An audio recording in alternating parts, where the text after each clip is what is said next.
Hello friends, welcome to Education Science Solution. My name is Shashwat और आज की video में हम लोग एटॉमिक स्ट्रक्चर का सेकेंड लेक्चर करने वाले हैं। इससे पहले वाले लेक्चर जिसका लिंक मैंने डिस्क्रिप्शन में दे दिया और आइकन जो ऊपर आ रहा है उसमें भी आएगा। और उसमें जो हमने पढ़ा था वो बेसिक थिंग थी कि सब एटॉमिक पार्टिकल्स की डिस्कवरी किसने की थी, क्या क्या उनके एटॉमिक मास, एटॉमिक चार्ज और साथ में dual nature of matter and radiation पढ़ा था। वो आप देख लीजिएगा, एमसीक्यू के बेसिस से बहुत इंपॉर्टेंट होने वाला है। और हमको पता है, आपको भी पता है कि इस बार का पेपर पैटर्न एमसीक्यू आएगा, तो हम लोग को पढ़ना उसी तरीके से है। हालांकि ये लेक्चर जो है ये एमसीक्यू के साथ साथ आपका थ्योरी के लिए भी तैयार होगा, लेकिन जो मैंने इसको कवर अप करा है स्टडी मटेरियल से वो प्योर एमसीक्यू के लिए है। ठीक, तो आज हम लोग पढ़ेंगे क्वांटम नंबर्स। बहुत इंपॉर्टेंट है, एमसीक्यू में ऑलमोस्ट सारे ही क्वेश्चन इसी से बनते हैं। ठीक, तो आज का जो टॉपिक है दैट इज क्वांटम नंबर्स। ठीक, क्वांटम नंबर्स होते क्या हैं? देखो, पहली बात, ये 4 तरीके के होते हैं। 4 तरह के क्वांटम नंबर्स होते हैं। इनका काम क्या है? अच्छा, 4 तरीके कौन से होते हैं अभी हम लोग पढ़ेंगे। Principal quantum number, azimuthal quantum number, magnetic quantum number and spin quantum number. इनका काम क्या होता है? किसी भी एटम में इलेक्ट्रॉन का कंप्लीट डिस्क्रिप्शन, वो उसकी पोजीशन क्या है, पोजीशन के मतलब किस शेल में है, किस शेल के किस सबशेल में, किस सबशेल के किस ऑर्बिटल में, उसका स्पिन किस तरह का है, ये सब क्या कौन बताता है? ये बताते हैं ये हमारे भाई साहब। क्या नाम है? Quantum numbers. ठीक, तो क्वांटम नंबर 4 तरीके के हैं। तो पहला क्वांटम नंबर जो हम लोग पढ़ेंगे that is denoted by N, principal quantum number. Principal quantum number denoted by N, अभी बता चुके हैं। ये क्या करता है? एन किसको डिनोट करता है? ये कि हम किस शेल में है, हमारा इलेक्ट्रॉन किस शेल में है या किस ऑर्बिट में है, मतलब। ठीक, एन की वैल्यू क्या क्या होती है अभी बहुत क्लियरली हम समझाएंगे इसको। 1 2 3 4 से ले के इंफिनिटी तक। कैसे? ये क्या होती? मान लो ये हमारा न्यूक्लियस हो गया। ठीक, प्लस बना देते हैं। ये उसके शेल्स हो गए।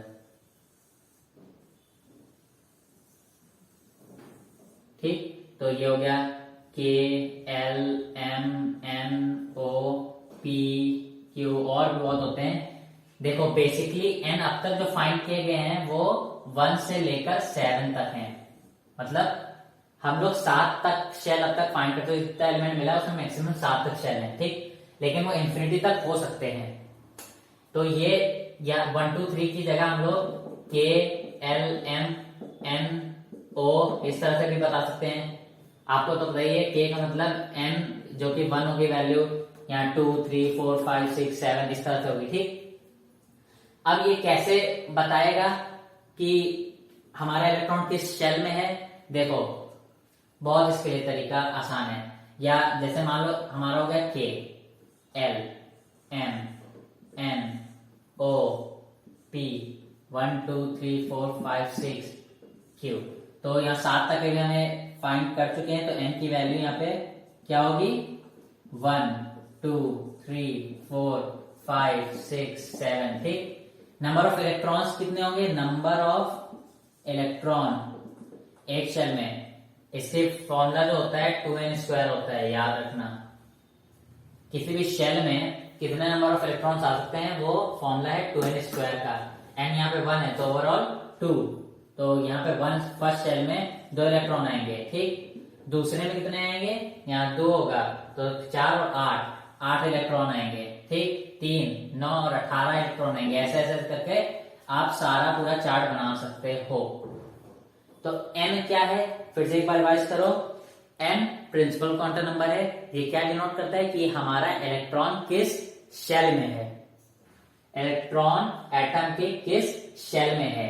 शेल 1 2 3 नंबरिंग कर सकते हो या उसका नेमिंग होता है K L M N O P, इस तरह से होता है। 1 से इंफिनिटी तक जा सकती है वैल्यू, लेकिन मैक्सिमम अब तक जो एलिमेंट फाइंड आउट हुए जिसमें मैक्सिमम होते हैं वो 7 होता है। ठीक, मैक्स और एक शेल में जैसे आप ये भी तरीका तो आपको पता ही है, 2, 8, 18 वाला 32, ठीक, इस तरह से वो तो याद ही होगा, लेकिन तरीका जो है 2n² कि एक शेल में number of electron, maximum number of electrons, maximum electron जो होंगे एक पर्टिकुलर शेल में दैट इज 2n² होंगे। एक और चीज कि आप n की वैल्यू बढ़ाते जाओगे तो एनर्जी लेवल जो होता है उस शेल का बढ़ता जाएगा। इससे पहले वाली वीडियो जो अभी लेक्चर 1 किया था उसमें भी बहुत क्लियरली बताया गया था कि जो किसने दिया था, बोर्ड्स थ्योरी में हम लोग ने एक चीज डिस्कस की थी। पहले वाला वीडियो देखिएगा जरूर, बहुत इंपॉर्टेंट है। क्या है, n की वैल्यू आप बढ़ाते जाओगे एनर्जी लेवल बढ़ता जाएगा। कैसे? सबसे कम, उससे ज्यादा, उससे ज्यादा, उससे ज्यादा, उससे ज्यादा, उससे ज्यादा बढ़ रहा है। ठीक, तो n की वैल्यू बढ़ाओगे एनर्जी लेवल बढ़ेगा। इस मतलब के शेल में एनर्जी लेवल जो है L से कम है, L में जो एनर्जी लेवल है N से कम है। ठीक, तो इस तरह से वो बढ़ रहा है। वो चीज याद रखना कि energy level, maximum number of electrons और नेमिंग, और इसका काम क्या है, नंबर ऑफ इलेक्ट्रॉन्स। ठीक, तो ये तो हो गया प्रिंसिपल क्वांटम नंबर, बहुत आसान था। हंसो। इसके बाद जो आएगा वो और कठिन होने वाला है, that is azimuthal quantum number. Okay, तो सेकेंड, ओके, तो सेकेंड जो क्वांटम नंबर है that is subsidiary quantum number, या जिसे बोलते हैं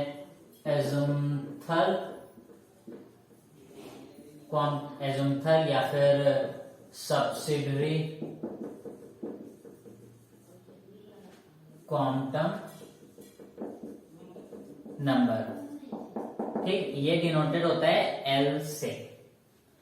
अब ये क्या है, ये किसे डिनोट करता है? ये डिनोट करता है कि हमारे शेल में जो इलेक्ट्रॉन जिस शेल में है उस शेल के किस सबशेल में है। मतलब ये क्या डिनोट करता है?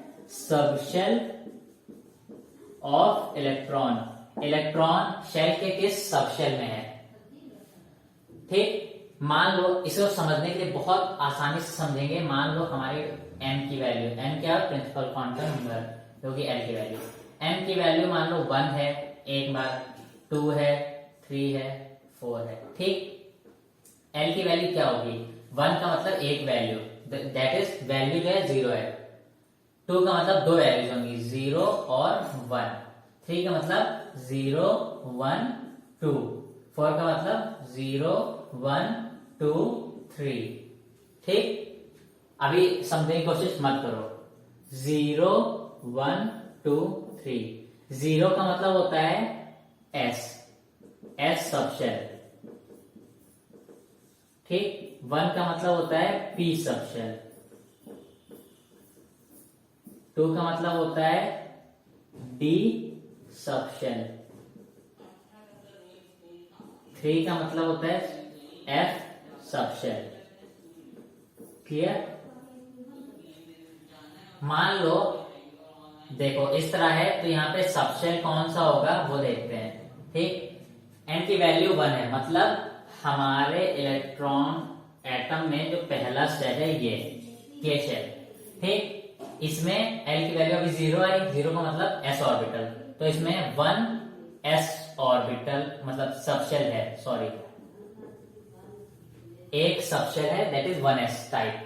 ठीक, जिसमें नंबर ऑफ इलेक्ट्रॉन कितने होंगे, इसको लिख लिया, मतलब यहां पे लिख लेते हैं 2 इलेक्ट्रॉन होंगे, मैक्सिमम इलेक्ट्रॉन। अब क्या बात करते हैं, हमने क्या पढ़ा था, second subshell number of electron 2n² से निकलता है, कितने होते थे 8। ये हो रहा है सेकेंड सबशेल, मतलब ये L सब शेल की बात हो रही है। ठीक, यहाँ की वैल्यू है 0, 1, तो मतलब होगा 2s और 2p, 2 होंगे। अब इसमें कितने इलेक्ट्रॉन होते हैं, 2, और इसमें 6। अभी कैसे बताते हैं, देखो इसमें नंबर ऑफ इलेक्ट्रॉन कितने होंगे, एक सबशेल में होंगे 2 इलेक्ट्रॉन, p में होंगे 6 इलेक्ट्रॉन, इसमें होंगे 10 इलेक्ट्रॉन, इसमें होंगे 14 इलेक्ट्रॉन।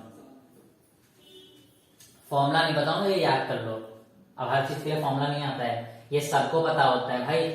ये एक सबशेल है, चलो वो आखिरी में बहुत क्लियरली बताऊंगा, बहुत क्लियरली। ठीक, हटना नहीं। तीसरे में क्या होता है, 3s 3p और 3d ऑर्बिटल।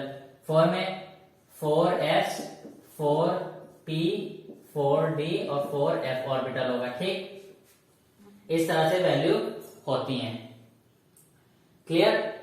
तो यहाँ पे तो ये चीज समझ में आ गई। और अगर हम लोग सबशेल्स में एनर्जी लेवल की बात करें तो इस तरह से होगा, S से ज्यादा P में होगी एनर्जी, P से ज्यादा D में और D से ज्यादा एनर्जी F में होगी। तो ये एनर्जी का हो गया। ठीक,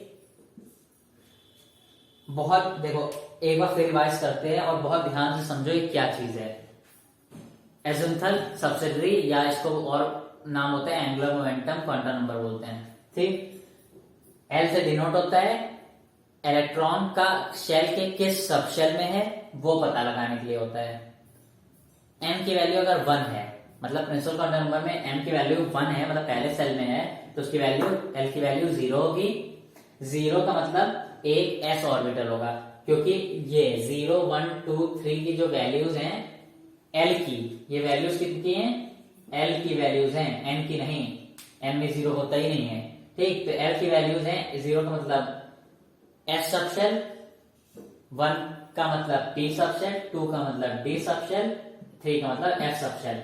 नंबर ऑफ इलेक्ट्रॉन कितने होंगे S सबशेल में? 2, P में 6, D सबशेल में 10 और F सबशेल में 14 इलेक्ट्रॉन्स होंगे।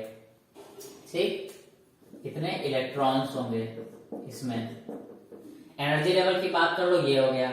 अब जैसे n की वैल्यू 2 है तो वहां मतलब 2 वैल्यूज L के 0 और 1 थे। 2s 2 यहां का आया ये और 2p।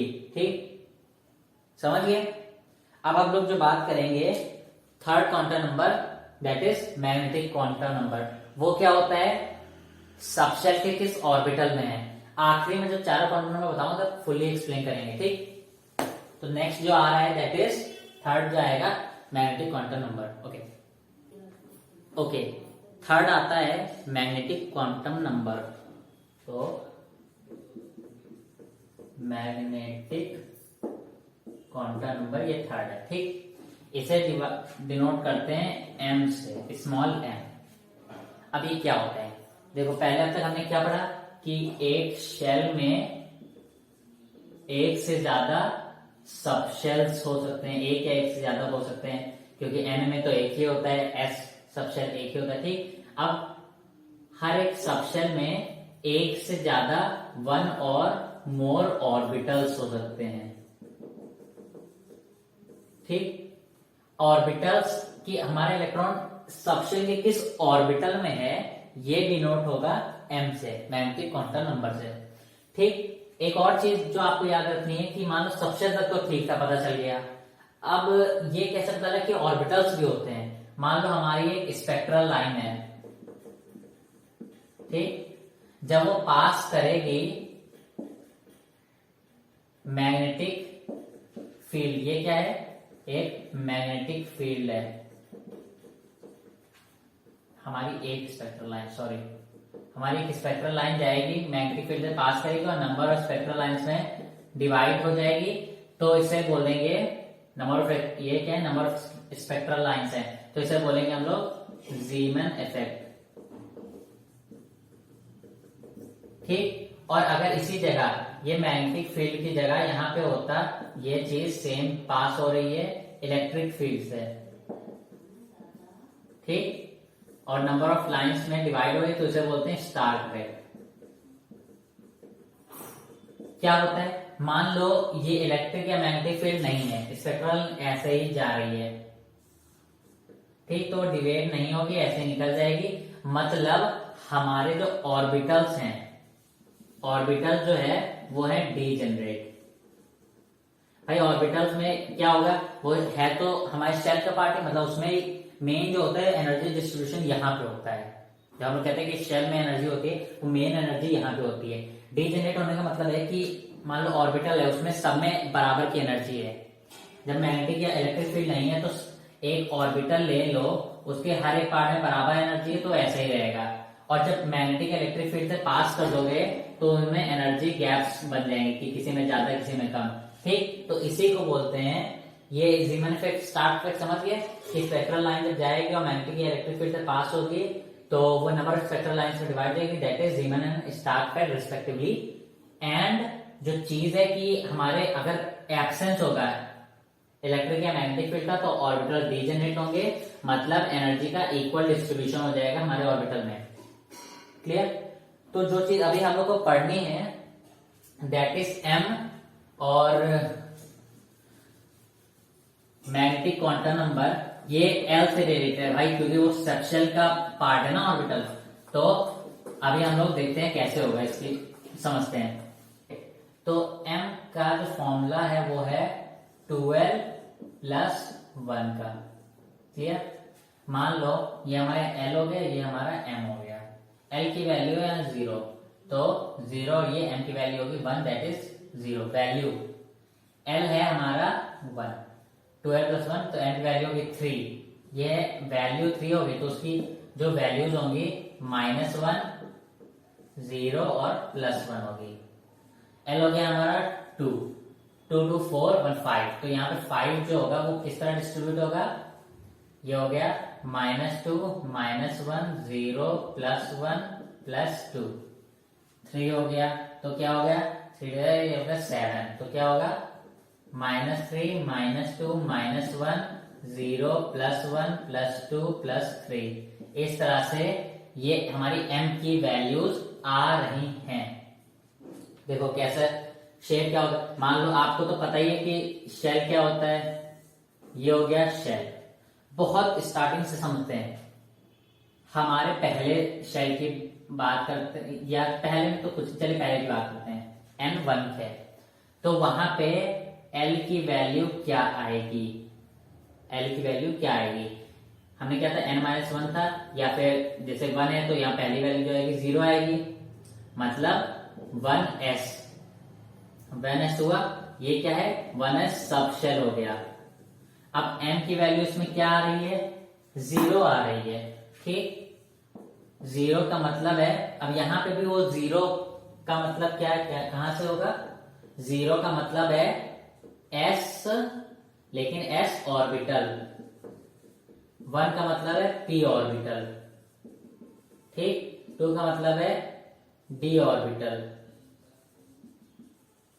एंड 3 का मतलब है f ऑर्बिटल। यहाँ पे इसको s ऑर्बिटल कर दो। ठीक, यहाँ पे वैल्यू मतलब यही है, तो यहाँ 0 का मतलब है एक s orbital, 1s orbital. Clear? अब देखो बहुत मजे की चीज, ये हमारा शेल तो ऐसे बनता आता है, ये हो गया शेल। अब ये इसका सबशेल कैसा होगा, ये होगा इसका सबशेल, ये हो गया s सबशेल। ठीक, इस ब्लॉक को बोलेंगे। अब इसमें एक ही s ऑर्बिटल है तो यही इसका s ऑर्बिटल भी होगा। ठीक, अब जैसे कि मान लेते हैं हम लोग p ऑर्बिटल को ले लें, मतलब l की वैल्यू यहाँ पे अगर इसको 2 कर दें तो यहाँ पे वैल्यू आएंगी 0 1 आती ना, तो 1s और 1p हो जाता सबशेल, 1p सबशेल हो जाता। ठीक, अब जब इसकी वैल्यू हो गई है 0 और 1, तो 0 में तो ये वैल्यू आती, 1 में 2 3 वैल्यू आती, तो यहाँ पे p को कैसे लोगे, यहाँ पे 1 की जगह हो जाएगा 2। ठीक, ये हो जाएगा 2p, तो p ऑर्बिटल कैसा होगा 1 2 3। ये जो कम पूरा है, ये जो पूरा दिख रहा है ये है p सबशेल।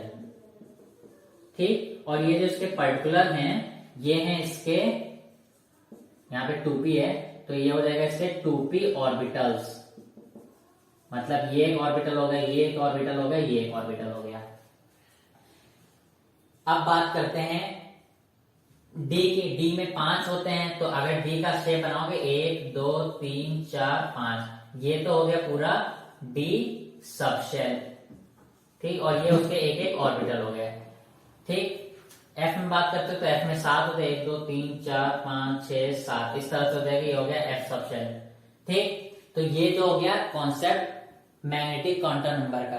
आपको क्या पता है, एक शेल, एक में उस एक या एक से ज्यादा सबशेल हो सकते हैं, एक सबशेल में एक या एक से ज्यादा ऑर्बिटल्स हो सकते हैं। कैसे, जैसे अभी n में 1 था तो एक शेल था जिसमें l की वैल्यू 1 थी, एक सबशेल हो गया और उसमें एक ही ऑर्बिटल था ये। ठीक, अगर n की वैल्यू 2 मतलब l सब शेल लें या दूसरा अगर शेल लें सॉरी, तो उसमें क्या वैल्यू होगी, देखो l की वैल्यू 0 1 आ रही है ना, अभी हमने पहले वाले चार्ट में पढ़ा था 0 1 आएगी, तो 0 की वैल्यू तो 0 ही होगी, मतलब एक s ही बनेगा।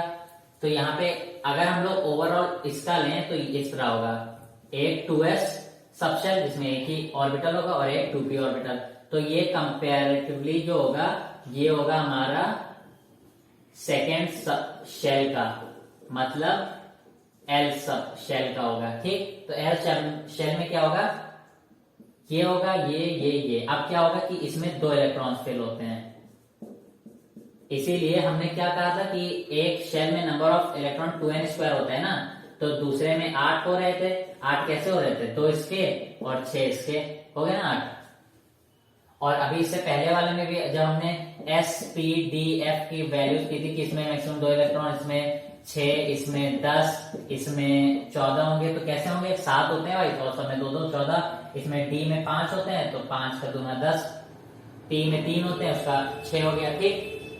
तो ये था कॉन्सेप्ट। और जो अभी लास्ट क्वांटम नंबर बाकी है वो है वो है स्पिन क्वांटम नंबर, ऐसे डिनोट होता है। और मेन जो होता है 2 इलेक्ट्रॉन्स को डिफर वही करता है, वही वैल्यू डिफर करती है 2 इलेक्ट्रॉन्स को, ठीक। तो यहीं पे साइड में समझ लेते हैं, कहां समझे, इधर समझ लेते हैं, ठीक।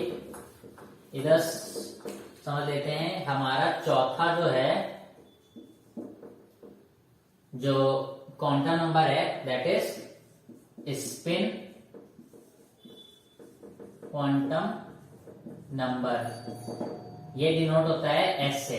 अब जब s की वैल्यू जो है +1/2 और -1/2 में से कोई एक हो सकती है। मान लो ये हमारा ऑर्बिटल हो गया, s ऑर्बिटल, उसमें एक इलेक्ट्रॉन से एक ऐसे, तो जो ऊपर साइड होगा मतलब जो क्लॉकवाइज होगा, क्लॉकवाइज इसका स्पिन होगा, उसकी वैल्यू +1/2, और एंटी क्लॉकवाइज जो होगा, एंटी क्लॉकवाइज उसकी वैल्यू जो होती है दैट इज -1/2, ठीक। इसको बोलते हैं जब दोनों इलेक्ट्रॉन का एक ही तरफ होता है, इसको बोलते हैं पैरेलल स्पिन, और इसको बोलते हैं एंटी पैरेलल स्पिन, क्लियर। तो यहां पे हमारे 4 क्वांटम नंबर्स कंप्लीट हो गए हैं। और अब हम लोग समझते हैं अगला टॉपिक जो है, छोटी छोटी थ्योरीज हैं, लेकिन अभी इसके हम लोग क्वेश्चंस भी करेंगे, ओके। Thank you.